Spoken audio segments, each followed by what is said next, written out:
దేవునికి స్తోత్రం. మీ అందరికీ నా హృదయపూర్వక వందనాలు. సామెతల గ్రంథము 19వ అధ్యాయము 21వ వచనం. నరుని హృదయములో ఆలోచనలు అనేకములుగా పుట్టును, యెహోవా యొక్క తీర్మానమే స్థిరము. దేవుని బిడ్డలారా, నరుని హృదయంలో ఆలోచనలు అనేకములుగా పుట్టును, యెహోవా యొక్క తీర్మానమే స్థిరము. కాబట్టి ఈరోజు మానవుని జీవితంలో అనేకమైనటువంటి ఆలోచనలు కలిగినటువంటి వ్యక్తులుగా, అనేకమైనటువంటి ఆలోచనలతో వారు ముందుకు వెళ్తున్నటువంటి పరిస్థితుల్లో ఉంటుంటారు. వారు ఆలోచనలు వారి జీవితంలో నెరవేరినప్పుడు ఎంతో బాధపడుతూ ఉంటారు. అయితే నరుడు ఆలోచించాల్సినటువంటి గొప్ప విషయం ఏంటంటే, సామెతల గ్రంథకర్త సొలొమోను మహారాజు అంటున్నాడు, చాలా ఆలోచనలు మన హృదయంలో పుట్టినా వాటిని స్థిరపరిచేది దేవుడే.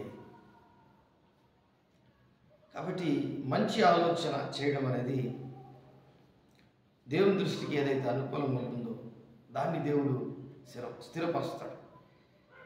కాబట్టి ఈరోజు మానవాళి తప్పుదావలో పోయినప్పుడు ఈ లోకంలో ఉన్నటువంటి ఆలోచనలన్నీ ఆ మానవుడు లేక స్త్రీ పురుషులు వారి ఆలోచనలు జరిగించుకోవాలని వారు తమ కార్యక్రమాలలో ఉన్నప్పుడు ఒక్కొక్కసారి దెబ్బలు తగులుతాయి, ఆలోచన భంగం అవుతుంది. దేవుడు దాన్ని స్థిరపరచలేదు కనుక దెబ్బలు మనకు తగులుతాయి. కాబట్టి ఈ దినమందు మనం దేవుని ఆలోచనలకి రావాలి. ఎందుకంటే దేవుడు ఆలోచనకర్త. ఆయన నువ్వు ఊహించక ముందే, నువ్వు తలంపుని హృదయంలోకి నీ మనసులోకి రాకముందే అది దేవునికి తెలిసిపోతుంది. ఆయన నీ తలంపు పుట్టక మునిపే ఆయనకి అది తెలిసిపోతుంది.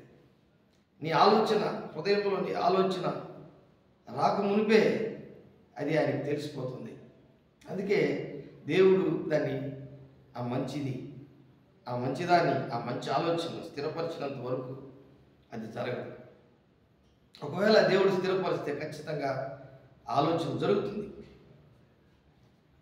దావీదు అంటాడు 33వ కీర్తనలో 10వ వచనం, అన్ని జనుల ఆలోచనలను యెహోవా వ్యర్థపరచును, జనముల యోచనను ఆయన నిష్ఫలముగా చేయును, యెహోవా ఆలోచన సదాకాలము నిలుచును, ఆయన సంకల్పములు తరతరములు ఉండును. యెహోవా ఆలోచన సదాకాలం నిలుచును, ఆయన సంకల్పము తరతరములకు ఉండును. కాబట్టి నీ పట్ల ఆయన ఒక ప్రణాళిక, ఒక సంకల్పం, ఒక ఆలోచన, ఒక ఉద్దేశం, ఆయన ఒక ప్లాన్, ఇవన్నీ కూడా మానవుని పట్ల దేవుడు వేసుకుని ఉంటాడు. అందుకే అన్ని జనుల ఆలోచనలను యెహోవా వ్యర్థపరచును. ఈరోజు బాబెలు గోత్రం మనం గమనించినట్లయితే అక్కడ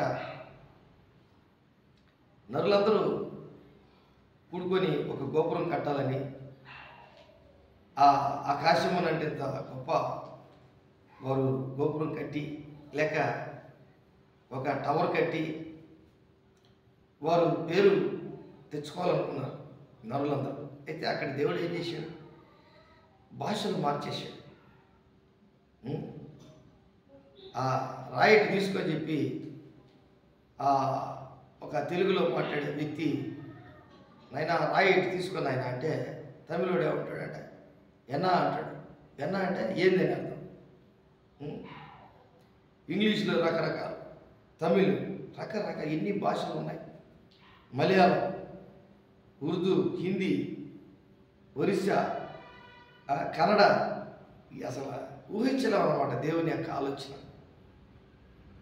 అంటే దేవుడు వారి ఆలోచన బాగలేదని తెలుసుకున్నాడు.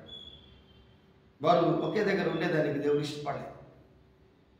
కాబట్టి ఆ బాబేలు గోపురం కట్టేటప్పుడు దేవుడు భాషను మార్చి నాలుకలో వస్తున్నటువంటి శబ్దాన్ని మార్చాడు.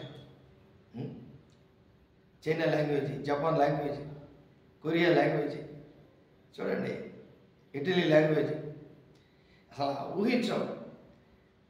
శ్రీలంక పోతే సింగాలీ లాంగ్వేజ్, ఎక్కడ పోతే అక్కడ.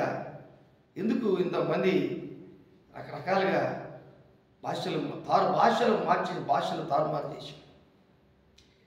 ఒక ఆలోచన దేవుడికి నచ్చలేదంటే ఆయన చేసే పని జీవితాంతం గుర్తుండిపోతుంది, యుగ యుగములకి గుర్తుండిపోతుంది. అదే ఆయనలో ఉన్నటువంటి ఆయన ఆలోచనకర్త.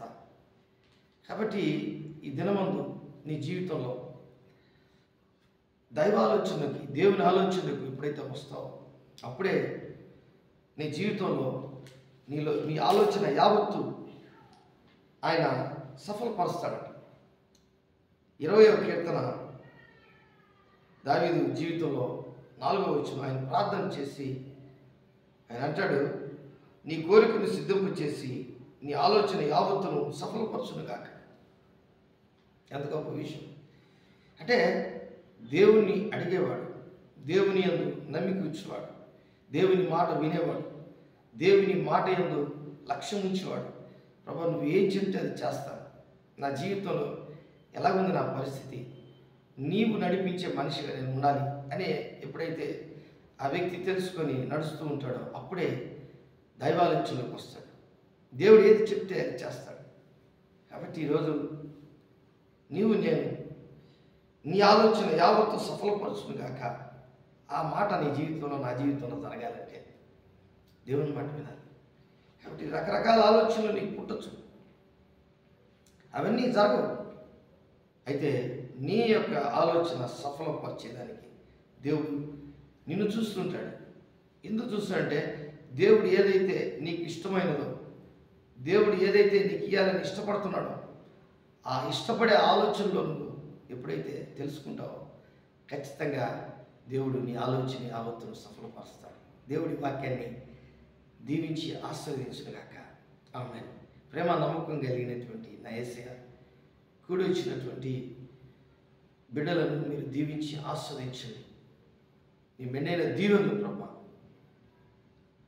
నీ ఆలోచనలకు వచ్చినట్లుగా నీ మెండైన దీవెనలు వారికి దయచేయండి. సకల ఆశీర్వాదములకు కారణభూతులైనటువంటి దేవుని యొక్క ఆలోచనలకు నీ బిడ్డలు వచ్చుటకు మీరు ఇచ్చినటువంటి కృపలను బట్టి నీకు వందనాలు చేస్తూ నజరేయుడైన యేసు నామములో అడిగి వేడుకుంటున్నాను తండ్రి. ఆమేన్. ఆమేన్.